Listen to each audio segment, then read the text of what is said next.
Welcome back to the Perfectly Homeless podcast. We've spent 50 episodes scoring U.S. states on this exact system. Now we're taking the same scorecard global. Right, because, homelessness looks radically different depending on which country you're in. Yeah, exactly. Today, we are building a scorecard for Germany. The score will evolve dynamically throughout the episode, so it will not be revealed all at once. Right, we are building it piece by piece. To start our country overview, you really have to look at the scale of the issue here, because there is a massive conflict in the data. It is wild. Yep. The official state registry, de Status, reported exactly 452,900 sheltered individuals in January 2026. But then you have welfare organizations on the ground, like the Bag W, and they estimate the true number of unhoused people is actually well over 1 million. Right, and that Bag W number includes about 56,000 rough sleepers, plus hundreds of thousands of hidden homeless, people who are just couch surfing and completely invisible to the state. And when you look at who is most affected, the demographics are pretty alarming. Like 41% of the sheltered population is under 25. Yeah, and families make up 33%. Plus, 85% of these individuals are non-German nationals, with Ukrainian refugees making up 28% of that total. Wow.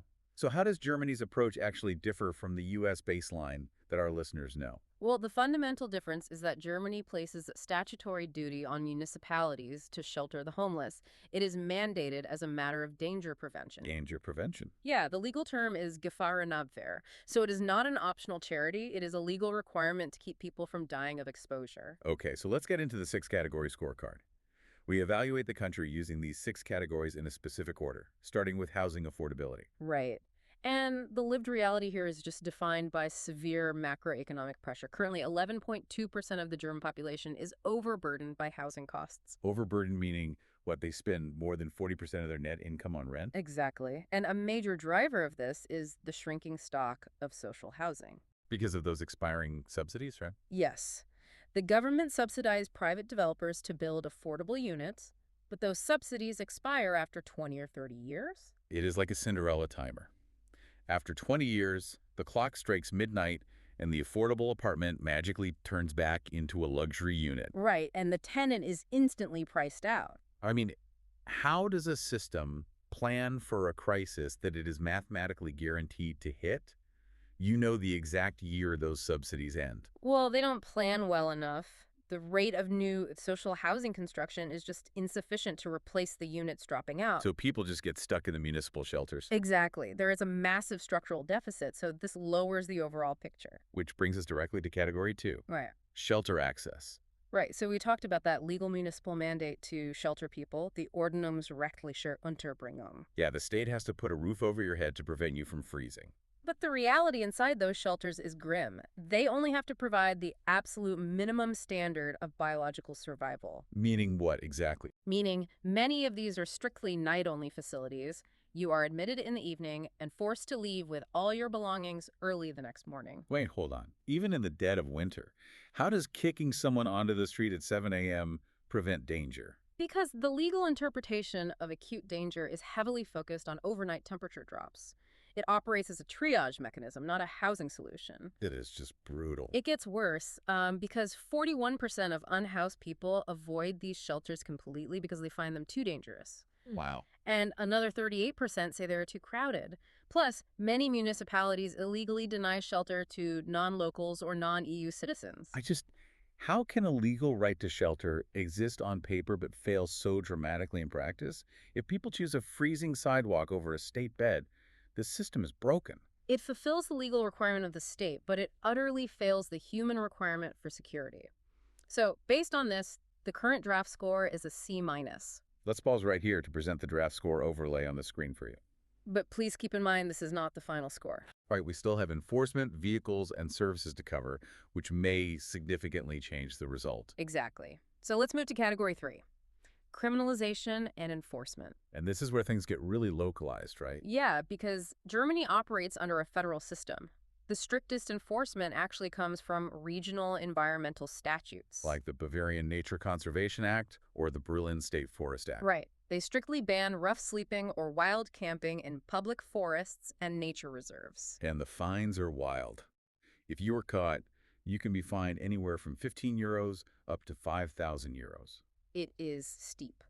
But to look at this neutrally, supporters of these laws argue they are absolutely necessary. To protect the environment, right? Exactly. They argue these bans prevent severe environmental degradation in highly protected spaces, maintain public order, and ensure safety from uncontained fires. Which makes sense from an ecological standpoint.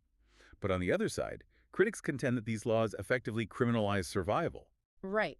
Critics point out that if municipal shelters are dangerous, people have no choice but to hide in green spaces. And hitting destitute people with a €5,000 fine just pushes them into inescapable debt. Yeah. Doesn't solve anything. It definitely adds severe financial risk to simply seeking a hidden place to sleep. So this shifts the score.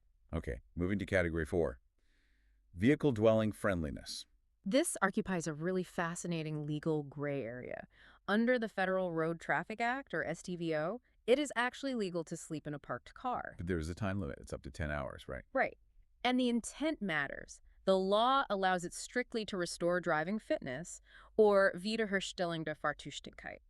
So you can't exhibit camping behaviors, like you can't set up chairs or use a stove outside the car. Exactly. If you do, you get strictly fined. It has to look like you were just resting for the road. There's also that crazy DUI quirk under the criminal code, STGB Oh, 316. yeah. This is a big one. If you are living in your car in the winter and you have the heater on and you fall asleep in the driver's seat with the keys in the ignition, It can be treated as an attempted DUI, even if the car hasn't moved an inch. that is insane. Hmm. It is essentially a legal tightrope. Your car is a bed for survival, but legally, it must remain a vehicle in transit. It is precarious. But the 10-hour allowance does provide a vital baseline protection compared to a lot of other countries. So this raises the overall picture. Next up is category 5, outreach and social services, Right. So to receive basic income support in Germany, which is called Bürgergeld, you traditionally needed a physical address. which is a massive paradox if you are homeless. Exactly. But a landmark court case led to the Accessibility Ordinance, or IRV. And that changed everything for welfare access, right? It did. Yeah. Now, unhoused people can use third-party mail scanners or designate social hubs like Caritas, Diakoni, or the Salvation Army as their address. Or they can just do a monthly in-person check-in at the job center. Right. But if they miss 3 appointments without a valid reason, they are legally classified as inaccessible. And then what happens? It triggers an immediate suspension of their standard financial benefits. See, the irony of bureaucracy is just staggering here. Social safety nets require a level of administrative organization that is nearly impossible when you live on the street. It is incredibly tough. But the IRV is still a massive structural adaptation that prevents administrative punishment just for lacking a lease. So this raises the overall picture. Which brings us to our 6th and final category, pathways to permanent housing.